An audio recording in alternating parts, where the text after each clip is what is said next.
The Lord be with you. And with your spirit. A reading from the Holy Gospel according to Saint Matthew. Glory to you, O Lord. Peter approached Jesus and asked him, "Lord, if my brother sins against me, how often must I forgive him? As many as 7 times?" Jesus answered, "I say to you, not 7 times, but 77 times. That is why the kingdom of heaven may be likened to a king who decided to settle accounts with his servants.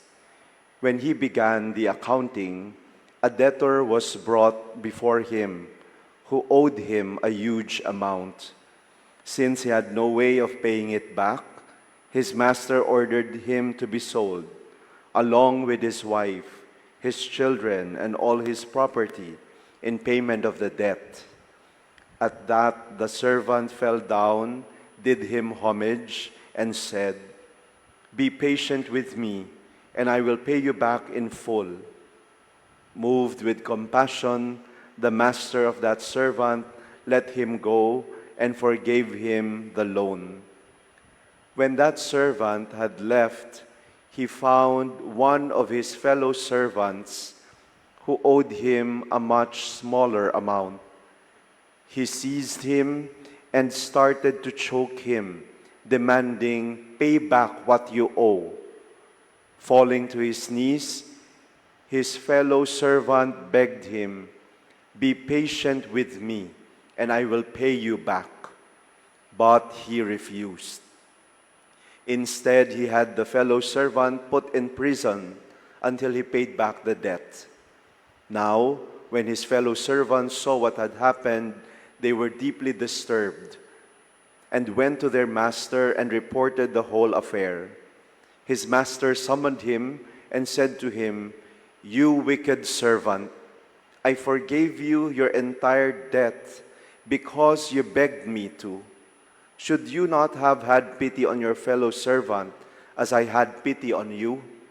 Then in anger, his master handed him over to the torturers until he should pay back the whole debt. So will my heavenly Father do to you, unless each of you forgives his brother from his heart." When Jesus finished these words, he left Galilee and went to the district of Judea across the Jordan. Sisters and brothers, the Gospel of the Lord. Praise to you, Lord Jesus Christ. Good afternoon, brothers and sisters.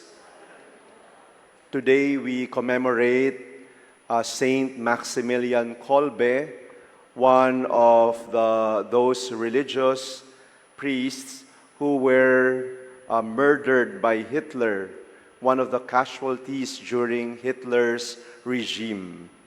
And as a martyr, he offered his life in place of a father who was also due for execution. My dear brothers and sisters, as Christians, we may not be called to the same martyrdom as Saint Maximilian Kolbe did. Perhaps we are called to another form of martyrdom. That is the martyrdom of Christian duty. And one of these duties is the duty of forgiving a brother or a sister who has wronged us. It is also a form of martyrdom because it entails a dying to ourselves. In the Gospel, Jesus was asked by Peter, how many times should he forgive his brother? He offered a figure, 7 times. During Jesus' time, the rabbis would teach their followers that it is good enough to forgive 3 times. That is already being generous. And Peter, by suggesting 7 times, Peter thought that he was becoming more generous and impressive as a follower. But lo and behold, Jesus corrects him. If you are going to forgive, we must forgive 70 times, 7 times. Meaning, our forgiveness should be unlimited. Hindi dapat daw tayo napapagod, magpatawad, at magpatawad. My dear brothers and sisters, we might say that it is easier said than done. Mahirap magpatawad. Mahirap ngang makalimutan yung kasalanan na ginawa sa atin. Yung iba sa atin, sasabihin, ay napatawad ko na yan. Hindi ko lang makalimutan yung kanyang ginawa. That is our brand of forgiveness. And so for our celebration today, I'd like to share to you some applicable and practical tips on how we could grow in our efforts, in our duty as Christians, the duty of forgiving. 1, we must pray constantly for the person who has offended us. And when you pray for that person, do not pray, sana kunin na siya ni Lord. Hindi pinapakinggan ni Lord yung mga ganong panalangin.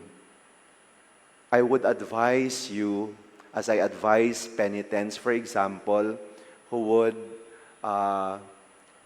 would confess as part of their sins being unforgiving, to allow yourself to see the faces of the people who have wronged you. Allow their faces to flash in your mind. And then pray a short prayer for them. Wag yun na pong patugtugin yung kanta ni Celine Dion na It's All Coming Back to Me Now. We become historical in our forgiveness when we do that. Second, keep completely silent. Meaning, do not talk about it.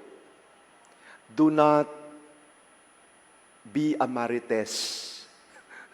Do not share it, especially to other people, because sometimes we involve other people to hate our enemies when it's only between you and him or her. Naghahanap po tayo ng kakampi. Naghahanap tayo ng allies.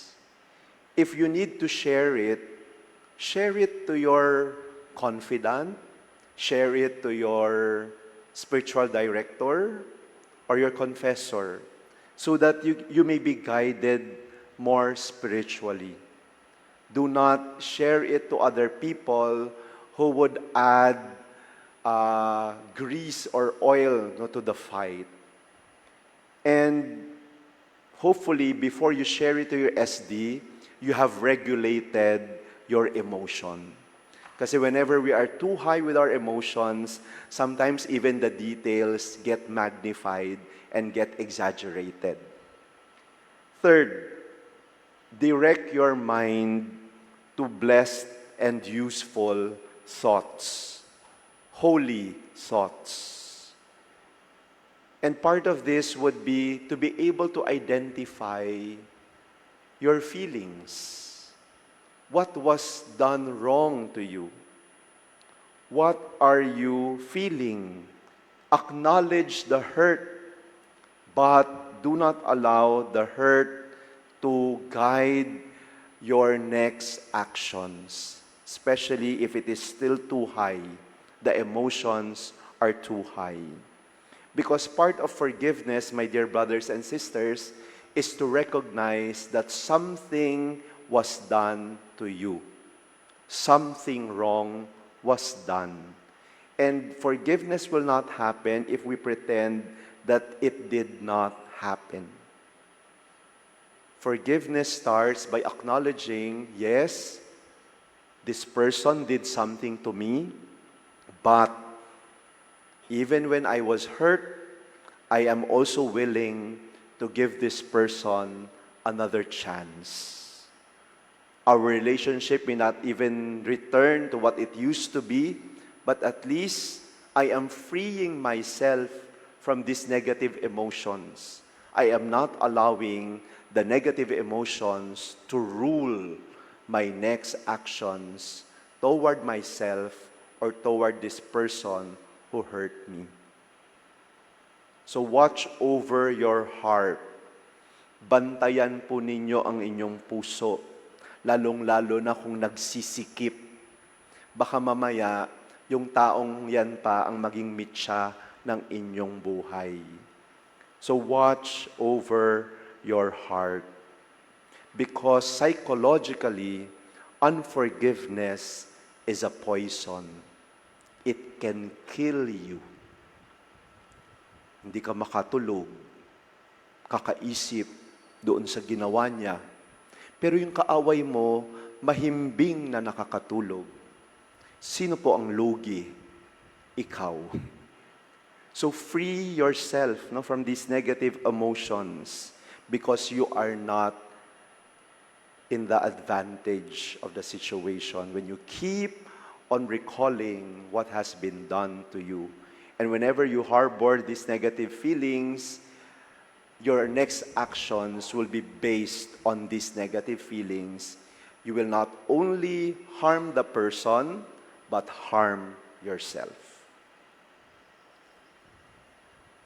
Fifth, be favorably disposed toward that person.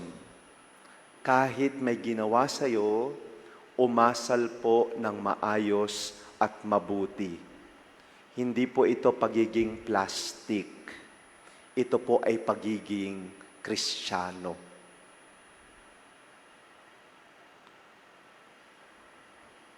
Loving as Christ loves is being good to someone who needs our kindness even if we do not like him. Likability, community life, forgiveness is beyond likability. Tandaan po natin yun.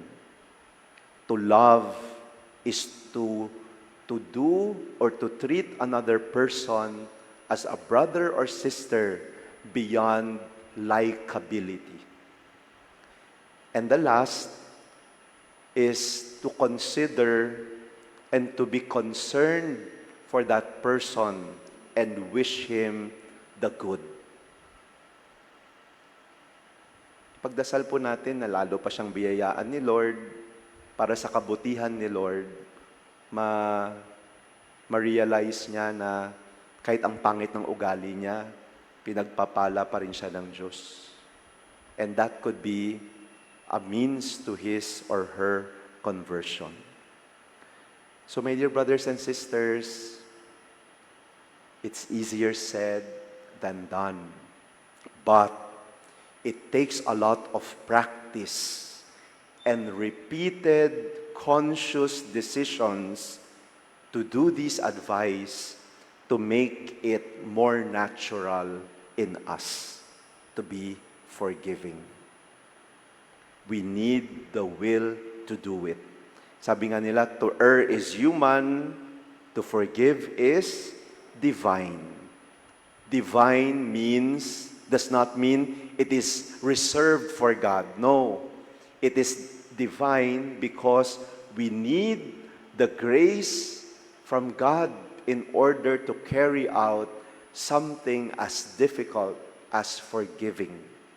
We need the grace of courage and humility to be a forgiving person. And if the Lord Jesus asks us in the gospel to do so, it is because He has done it first.